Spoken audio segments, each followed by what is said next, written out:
Assalamualaikum warahmatullahi wabarakatuh. Welcome back to my channel Doli Hartono.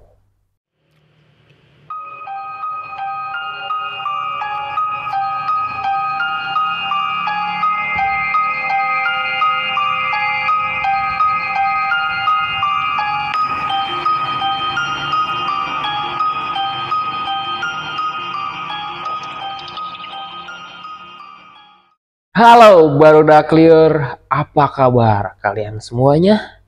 Semoga kalian sehat-sehat semua, lancar segala urusannya, lancar segala aktivitasnya, dilancarin pokoknya semuanya ya. Yang lagi patah hati mudah-mudahan bisa sembuh, yang lagi galau mudah-mudahan gak galau lagi ya. Hidup tetap semangat, jangan pernah menyerah. Kalau emang mau menyerah ya jangan dulu lah ya, terus berjuang pokoknya mah. Oke, intinya mah jangan putus asa. Oke, jadi untuk kesempatan kali ini gua akan kembali menceritakan tentang pengalaman horor dari narasumber gua dan dari barudak liar. Untuk cerita kali ini, gue akan menceritakan kisah dari seorang kita sebut saja namanya Abang D. Si Abang D. Jadi kisah yang mau gue angkat ini itu berasal dari pengalaman yang emang dialami oleh Abang D.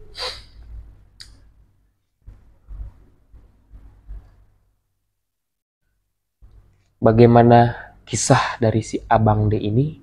Apakah horor? Apakah seram? Bagi gue pribadi sih ya, kalau cerita dari si Abang D ini,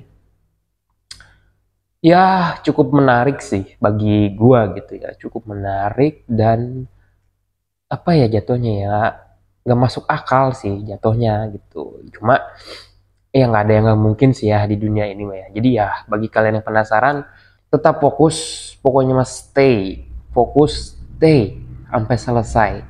Jangan lupa like, comment, subscribe biar gue lebih semangat mengupload konten-konten selanjutnya. Oke, ini dia topik dari Mister Abang D. Jadi pada awalnya si Abang D ini kan dia usaha berjualan gitu. Terus dia itu berjualan di lapak saudaranya, ada lah lapak saudaranya gitu.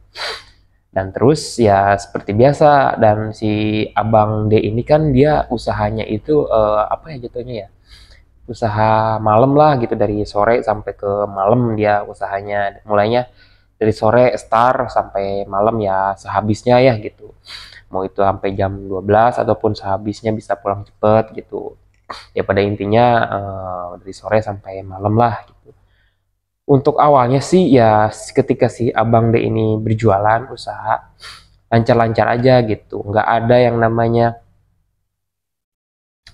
gangguan, nggak ada yang namanya hal-hal yang ganjel, hal-hal yang aneh gitu, nggak ada, lancar aja gitu jualan gitu.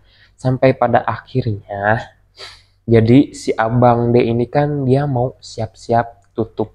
Ketika si Abang D ini mau tutup, dia kan ngerasa nih perutnya mules gitu, udah gak kuat gitu kan. Jadi sebelum gue lanjut nih ya, jadi untuk posisi lapak ini kan memang nggak ada kamar mandinya.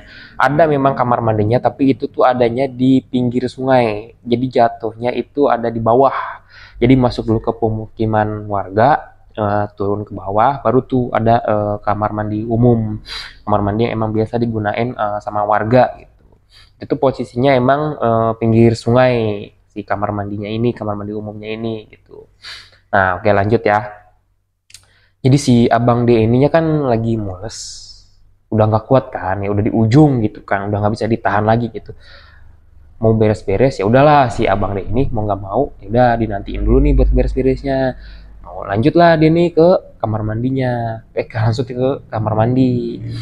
jalan ke kamar mandi, emang si Hawanya yang namanya pinggir sungai. Terus kata Abang D ini juga kan posisi si kamar mandinya ini kan emang percis banget samping sungai gitu. Terus ditambah banyak pohon-pohon kayak pohon gede lah intinya gitu kan. Terus ada pohon bambunya juga gitu.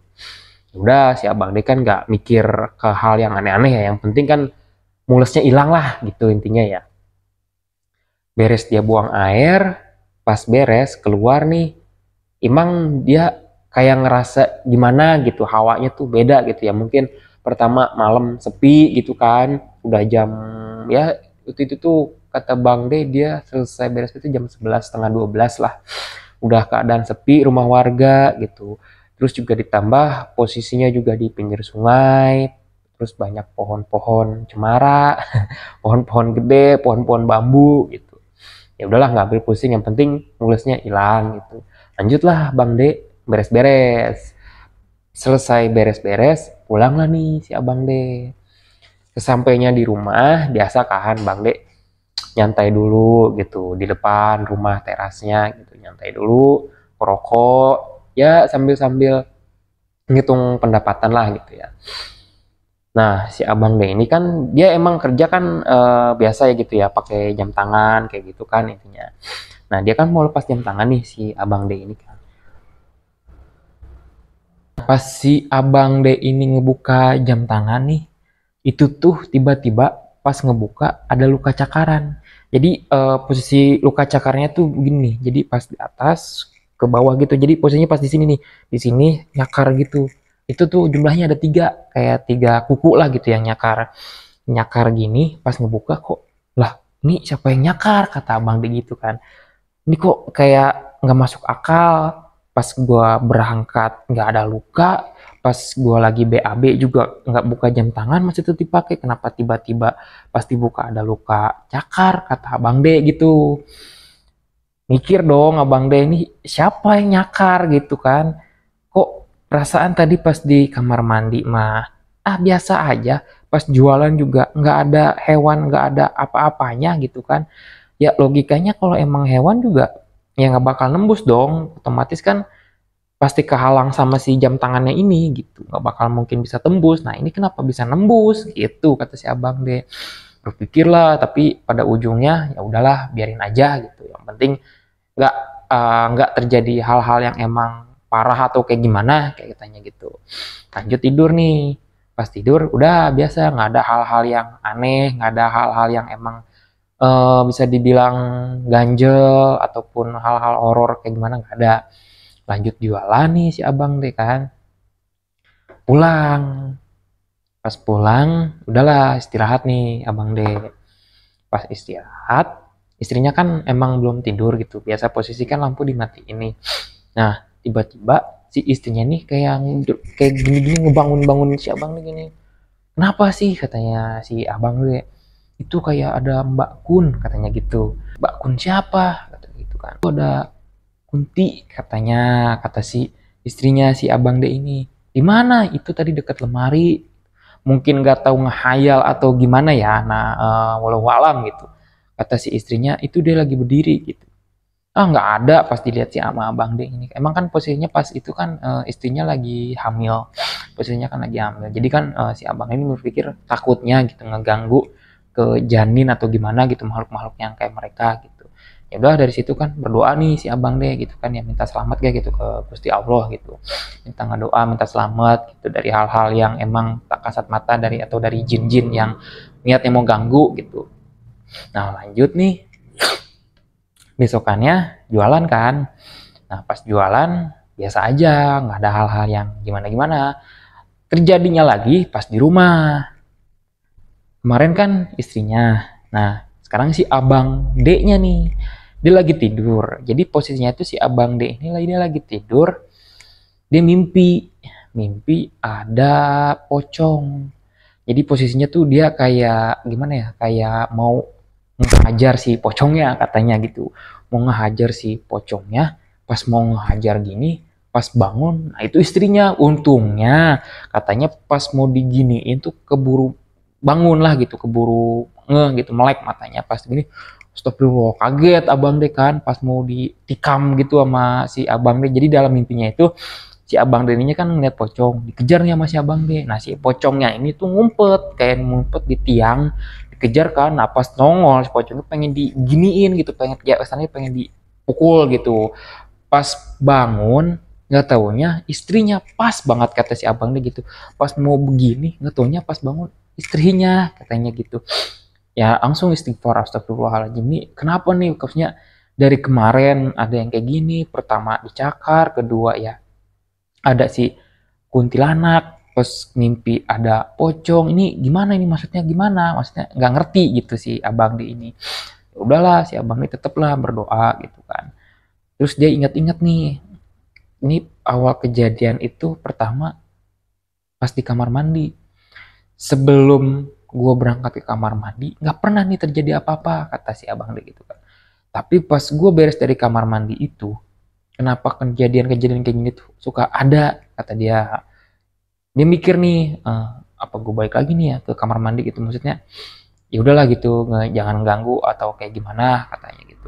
Beres nih besokannya, nah pas kerja nih, pas tutup nih si abang D, dia langsung inisiatif nih balik lagi ke kamar mandinya itu. Dia sambil kayak ngomong ke si abang D ini, si abang D ininya ke ya sama makhluk-makhluk jinnya gitu kan. Kata abang D gini, gak usah ngeganggu, kata gitu kan. Gue orang sini kok, gitu, kata si abang D-nya ini. Gue emang asli orang sini, kebetulan gue emang nggak stay di tempat ini gitu. Gue emang lama di luar, tapi gue asli orang sini. Kenapa gue diganggu gitu? Kalau emang mau ganggu, kenapa? Kata si abang D ini, ya pokoknya ngomong lah gitu ke makhluk mereka, intinya gitu. Terus ini gue ada luka cakan, siapa yang nyakar gue? Kata si abang D. Yaudah sekarang mah lu nggak usah ganggu gue lagi, istri gue lagi hamil, jangan pernah ganggu lagi. Kalau emang lu ngeganggu, gue bakal ganggu lu lagi, kata si abang dek nih. Jadi kayak seolah-olah kayak nantangin lah ya, bisa dibilang gitu. Ya udah beres dari situ pulang lah nih si abang dek gitu. Beres pulang dari si abang dek, beres pulang dari si abang dek, baru beres pulang dari kamar mandinya, udahlah pulang si abang dek ke rumah. Pas emang dari situ udah nggak ada kejadian apa-apa lagi, nggak ada hal-hal yang aneh, nggak ada hal-hal yang diganggu atau luka apa segala macam, nggak ada gitu. Nah pas paginya kan bangun gitu si abang deh mikir, iya nih kayaknya nih emang si penunggu yang di sana nih kayaknya nih yang emang ganggu gua, kata si abang deh gitu. Emang kurang ajar katanya si abang deh gitu. Gue sampai dicakar gini, gue diganggu gitu kan, mimpiin yang aneh-aneh gitu, kata si abang deh. Kurang ngajar banget emang, kata si abang deh gitu kan. Lanjut dah nih si abang deh kan berangkat nih ke tempat jualannya. Temulah nih sama si Wanya, ngobrol, nyeritain kan cerita yang emang dia alamin. Katanya kan, ya Wak, kemarin kan saya ke kamar mandi, terus pas sudah kamar mandi ada luka ini, terus ya diganggu apa segala macam, terus saya balik lagi nih ke situ, jangan ganggu apa segala macam, kata Wanya. Ya itu mah udah biasa katanya.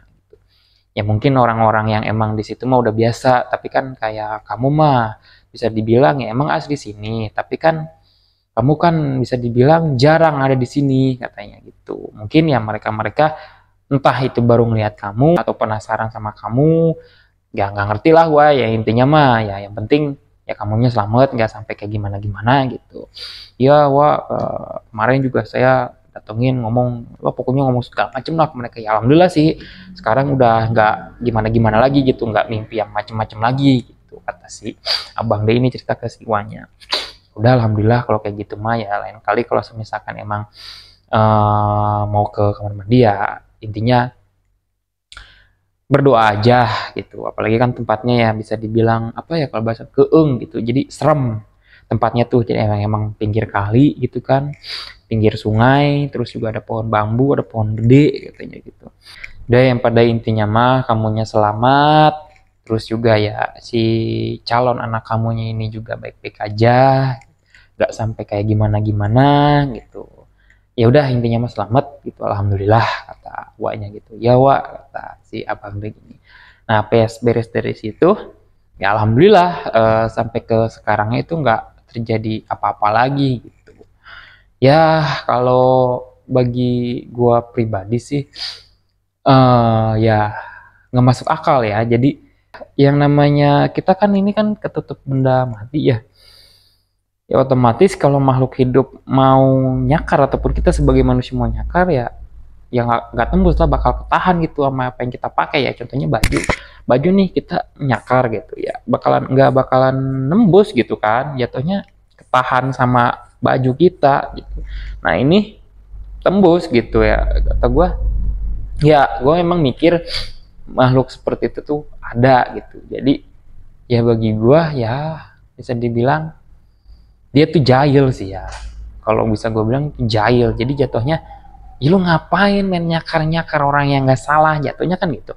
Orang lagi BAB main cakar-cakarin aja kan gitu ya, terus dimimpiin apa segala macem, apa maksudnya kan kayak gitu ya bagi gua nih mikirnya. Ya jelas sih itu mah apa namanya, liar gitu, setannya liar gitu. Oke, baru udah clear. Jadi itu kisah dari Abang D. Ya bagi gua ya intinya seperti sebelum-sebelumnya, apabila kita mau ke manapun ataupun emang yang bagi kita ngelihat tempat itu tuh serem atau gimana ya, la haula aja gitu. Baca bismillah, minta selamat sama Allah, ya intinya la haula wala quwata illa billah lah ya. Terus juga percaya gitu, Allah tuh ada dan yakin gitu, Allah tuh bakal membantu.